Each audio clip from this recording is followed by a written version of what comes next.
ఈరోజు ఆగస్టు 15 మన భారత స్వాతంత్ర దినోత్సవం. మన పూర్వీకుల త్యాగం, పోరాటం, అహింస మార్గం ఇవన్నీ మనకు అందించింది ఒకే ఒక్క వరం, స్వేచ్ఛ. ఈ స్వేచ్ఛ కోసం ప్రాణాలర్పించిన వీర మరణములు, ఆ వీరుల జ్ఞాపకం మన హృదయాల్లో ఎప్పటికీ నిలిచిపోతుంది. ఈ రోజు మనం గర్వంగా చెబుతాం, నేను భారతీయుణ్ణి, ఇది నా దేశం.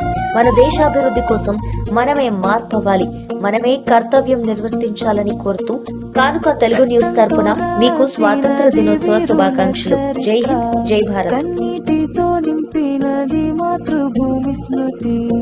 ఓ తల్లి గర్భమా, నిన్ను మేము కాపాడతాం, జీవితం అంతా నీకే అర్పిస్తాం. జై తిరంగ జై తిరంగ జై జై తిరంగ, జై తిరంగ జై తిరంగ జై జై తిరంగ, జై తిరంగ జై తిరంగ జై జై తిరంగ.